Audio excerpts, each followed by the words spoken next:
اللہ اکبر، تیری تک کے ادامہ میں مرید ہو گئے۔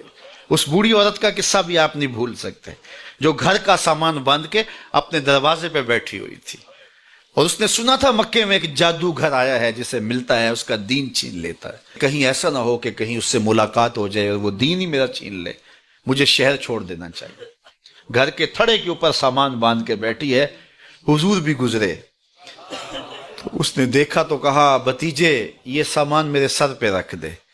حضور نے سامان اٹھایا، دیکھا تو بوجھل تھا، وزنی تھا، اور بڑھیا کو دیکھا تو کمزور تھی، تو کہا کہ بڑھیا اگر چاہو تو جہاں چاہتی ہو میں خود نہ چھوڑا۔ اس نے کہا اس سے بڑی مہربانی کیا ہوگی؟ حضور نے سامان اٹھایا ہوا ہے اور بڑھیا سے باتیں بھی کرتے جا رہے ہیں۔ تو بڑھیا کو کہا کیوں جا رہی ہے؟ اس نے کہا کہ سنا ہے یہاں ایک جادوگر ہے جو لوگوں کا دھرم لوٹ لیتا ہے، لوگوں کا دین لوٹ لیتا ہے۔ میں نے ساری زندگی بتوں سے وفا کی ہے، میرے آباء و اجداد نے بتوں سے وفا کی ہے، میں چاہتی ہوں دین اجداد ہاتھ سے چھوٹ نہ جائیں، آخر اس شہر میں رہتی ہوں کہیں مل نہ جائے۔ خیر حضور نے کچھ نہیں کہا، اس کا سامان نہیں پھینک دیا کہ ٹھیک ہے تم پھر جاؤ۔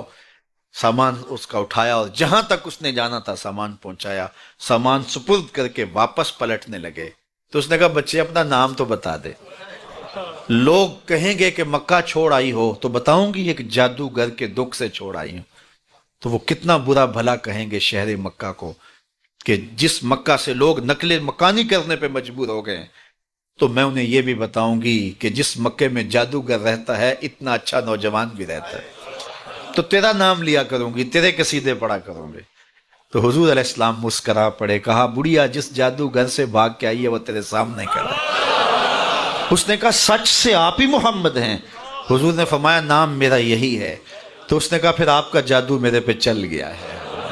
اللہ اکبر، تیری تک کے ادامہ میں مرید ہو گئے۔ لوگوں کی خدمت کریں، بوڑھوں کے کام آئیں، دکھیوں کے کام آئیں، مصیبت زدہ کے کام آئیں۔ حضور یتیم ہو کے یتیم پرور تھے، لاچاروں کی مدد کرتے، لوگوں کے گھروں میں پانی بھر کے دے دیتے، اور دکھیوں کے کام آ جاتے اور مصیبت زدوں کے کام آ جاتے۔ تو حضور سے پیار کرنے والوں، امت میں آپس میں حسد نہ پھیلاؤ، بغض نہ کرو، نفرتوں کے پہاڑ کھڑے نہ کرو، ایک دوسرے سے پیار کرو، جڑو، امت وحدہ بنے، اور اپنے ماحول کو، اپنی معاشرت کو ایک خوبصورت معاشرت کا رنگ دو، اور اپنی زندگی کو حضور کے نام کر دو۔ حضور علیہ السلام کی محبت سے معاشرے کے دکھ جو ہیں وہ سمیٹے جا سکتے ہیں۔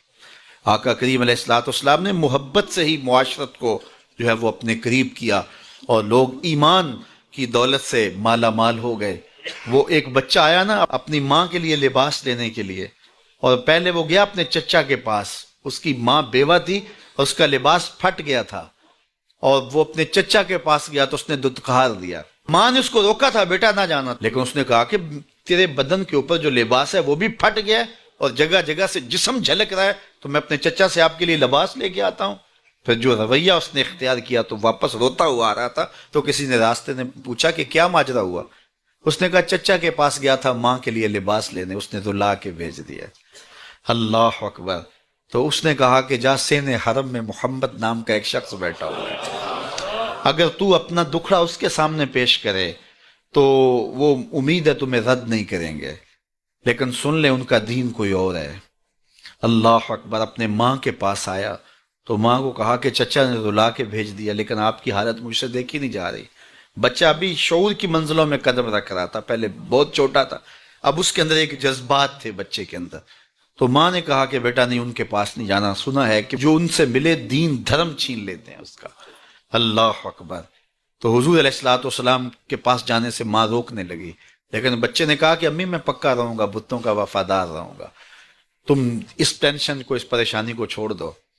اور حضور کی خدمت میں حاضر ہوا۔ حضور صحن حرم میں چادر اوڑے بیٹھے ہوئے تھے، اور جا کے کہنے لگا میں پہلے بات آپ سے کر لیتا ہوں، آپ کا دین میں نے قبول نہیں کرنا۔ حضور مسکرا کے بولے بیٹا بتاؤ کس لیے آئے ہو؟ کہا میری ماں بے لباس ہے، میں آپ سے لباس لینے آیا۔ حضور نے چادر رحمت اتار کے اس کے کندھوں پہ ڈالی۔ اللہ اکبر۔ وہ واپس آ گیا اور ماں پر حضور کی چادر اڑائی۔ اللہ اکبر۔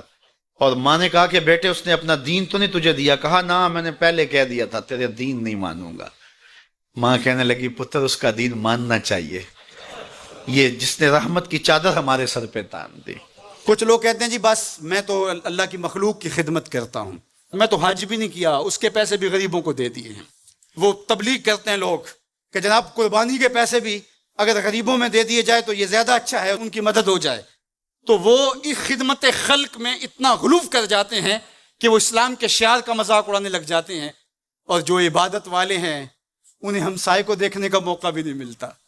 اور آپ جانتے ہیں کہ جب ایک بستی کو برباد کرنے کا حکم دیا گیا تو کہا کہ یہاں تو ایک شخص رہتا ہے جس کا سر سجدے سے اٹھتا ہی نہیں، کہا میرے بندوں کے اوپر قیامتیں ٹوٹیں اور ان کے اوپر ظلم اور جبر کے پہرے ہوں اور اس کے ماتھے پہ شکن نہیں آتا، اس کے سمیت ہی بستی کو لٹ کے رکھ دو۔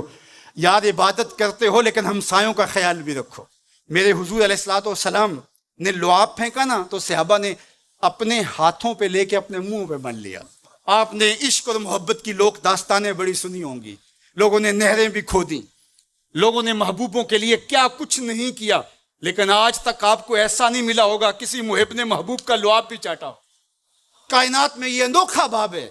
تو حضور علیہ الصلوۃ والسلام نے فرمایا کہ تمہیں اس چیز پر کس نے ابھارا کہ میرا لعاب بھی اپنے چہروں پہ مل رہے ہو؟ انہوں نے کہا اللہ اور اس کے رسول کی محبت نے۔ تو میرے حضور نے اس کی نفی نہیں کی، لیکن ساتھ ہی فرمایا اگر کوئی چاہتا ہے کہ اللہ اس کے رسول سے محبت کرے اور اللہ اور اس کا رسول اس سے محبت کرے تو وہ ہمسایوں کے حقوق کا خیال کرے۔ یعنی تمہارا یہ پہلو بھی، تم عاشق رسول بھی ہو لیکن ہمسایوں کا بھی تو خیال رکھو۔ تمہارے گھر پہ جھنڈا تو لگا ہے حضور کے میلاد کا، لیکن اگر ہمسایوں کے گھر میں اندھیرا ہے تو یار اپنے گھر میں اس سال اگر چراغاں نہیں کر سکے، غریب ہمسائے کا میٹر کٹ گیا اس کا بل دے دو، آمنہ کا لال زیادہ خوش ہوگا، میلاد والا رسول زیادہ خوش ہوگا۔ اس لیے دونوں پلڑے برابر رکھو، نہ تو عبادات کے زعم میں تم خدمت خلق کو اور ہمسایوں کے حقوق کو، رشتہ داروں کے حقوق کو بھول جاؤ، اور نہ یہ کہ تم خدمت خلق کے نام پہ عبادات کا مذاق اڑانے لگو۔ وَكَذَلِكَ جَعَلْنَاكُمْ أُمَّةً وَسَطًا